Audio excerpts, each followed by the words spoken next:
Здравейте, скъпи приятели и последователи! Днес съм си набрала от моята градина тези прекрасни пролетни цветя. Дома ми ухае страхотно на зимовюли и на лалета, но след малко ще заухае и на един прекрасен домашен хляб. Много е лесен, ще го украся под формата на цветенце. Сега какво ни е необходимо? Взимаме суха мая, едно пакетче. Ето в тази купа ще сложа първо от сухата мая. Едно пакетче сипвам в купата, след което, за да я активираме, ще ни трябва и една лъжица захар, голяма супена лъжица захар и една супена лъжица брашно. Бяло пшенично брашно, но може да смесвате всякакви видове брашна. Аз лично съм го правила. Хлябът се получава страхотен.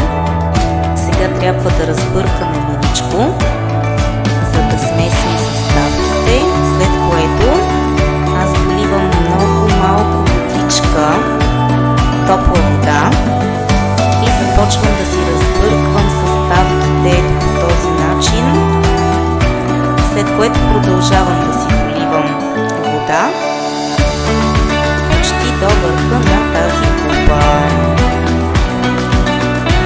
Много обичам пролетта. Сега ще направим хляба под формата на цвете. Ще разберете как след малко. Домашният хляб е уникален. Аз от половин година правя на съпруга си само домашен хляб.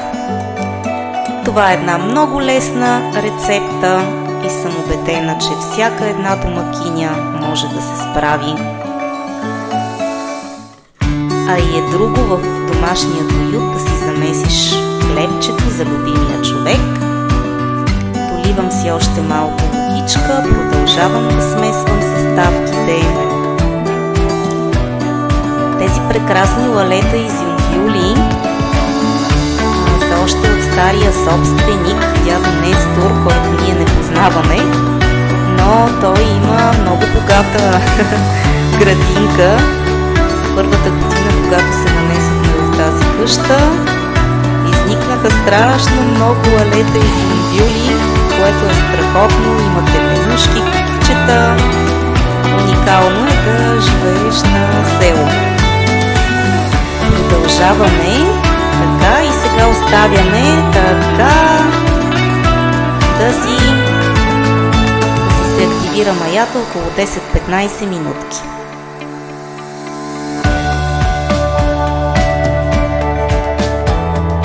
И така, скъпи приятели, ето да погледнем още веднъж прекрасните лалета и зимовюли.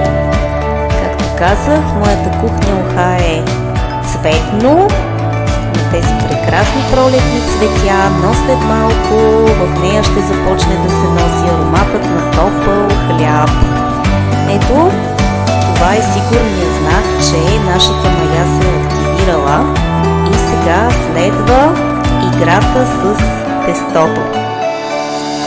Всъщност това е най-интересният момент.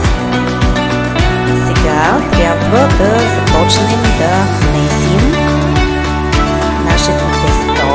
Ще ви покажа с каква консистенция трябва да бъде то. Сипваме от брашното.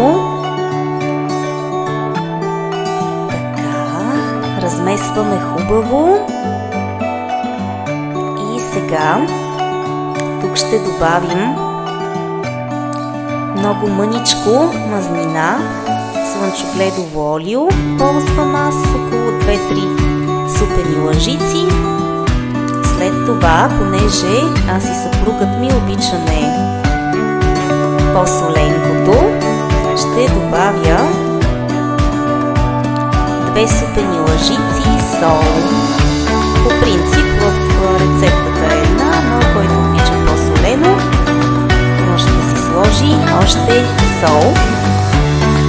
Добавяме вече активиралата се мая и започваме, както наричам аз, играта с тестото. Започваме да си замесваме тестото. Това е един много интересен процес. Аз си го меся бавничко, с много любов. Затова го наричам и игра с тестото. Аз много обичам да го правя. Всъщност, домашен хляб аз пека през ден. Това ми е едно от любимите занимания. Всъщност, в тази смес съм пробвала да слагам и чубричка. Ще ви покажа малко по-късно и такъв хляб. Могат да се сложат тиквени, слънчогледови семки. Може да се експериментира и с различни видове брашна, типово, пълнозърнесто, други видове. Правила съм хляб от пълнозърнесто, само от пълнозърнесто, само от типово брашно, само от бяло, смески, с чубричка, с различни видове семена. Става уникално. И сега започваме бавният процес на месене. На мен ми отнема около 10-15 минутки. Аз предпочитам да си го меся на ръка, ръчно. Не ми отнема много време, аз съм свикнала. Така че след мъничко ще ви покажа каква консистенция трябва да се получи.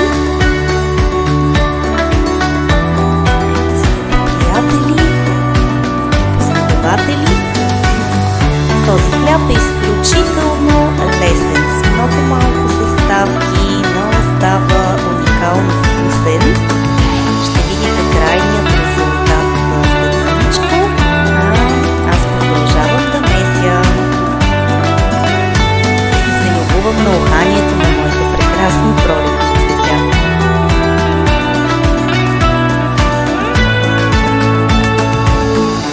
Ето така изглежда консистенцията на тестото.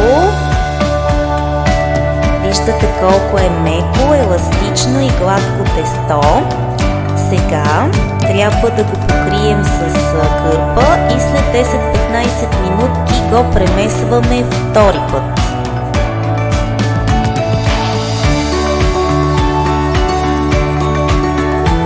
Ето, скъпи приятели, така изглежда нашето тесто след второто премесване.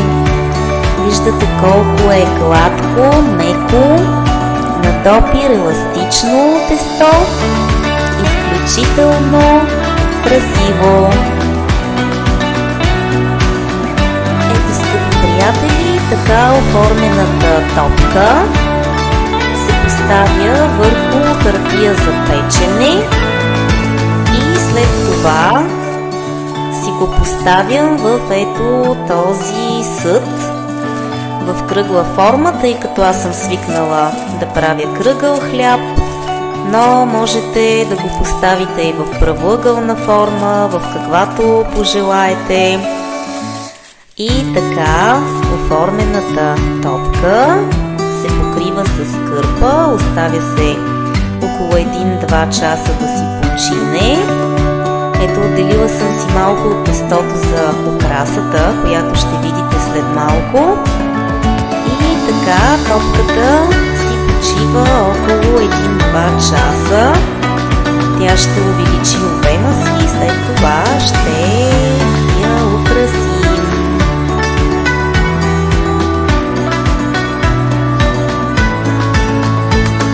Скъпи приятели, започваме с най-веселата и интересна част от украсата на хляба.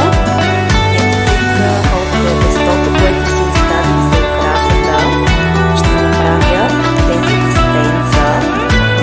Оформила съм ги с ножа и съм ги поръсила обилно с сусам, защото сусамът дава един много приятен вкус на горичката на хляба. Аз го използвам и топката съм я поръсила с маково семе. Така, ето, сега ще ви покажа топката, която е увеличила своя обем. Ето я как изглежда. И сега върху тази топка ще започнем да правим украсата. Всъщност върху нея ще сложа тези листенца и тичинката и ще ги оформя като цвете, но преди това хлебчето трябва да се поръси обилно с брашно. Като виждате, навсякъде трябва да има брашънце. И сега започвам да оформям цветето върху топката.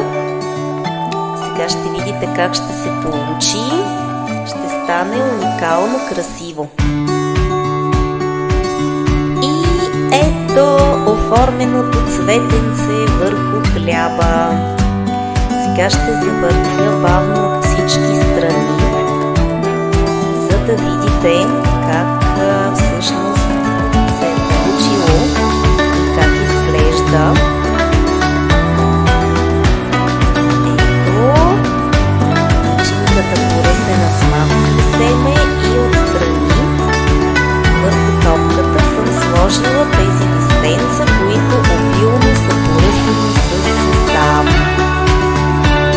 Изглежда много красиво и сега е ред да го сложим в фурната на около 200 градуса. Слагаме го в фурната и след около 40 минути до около час ще имаме един прекрасен домашен хляб цвете. И така, скъпи приятели, ето го, нашият невероятно вкусен и ароматен хляб цвете. Виждате колко интересно се е получил.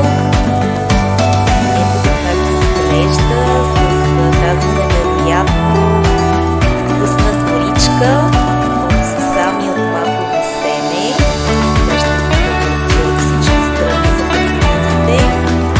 Изключително ароматен, вкусен, тежък хляб. Виждате как изпече много добре. Сега ще ви покажа и коричката отдолу. Доста добре се е получила.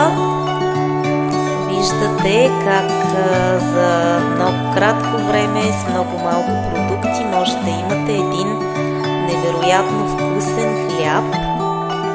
Ние с моя съпруг много обичаме да консумираме току-що изваден от фурната горещ хляб.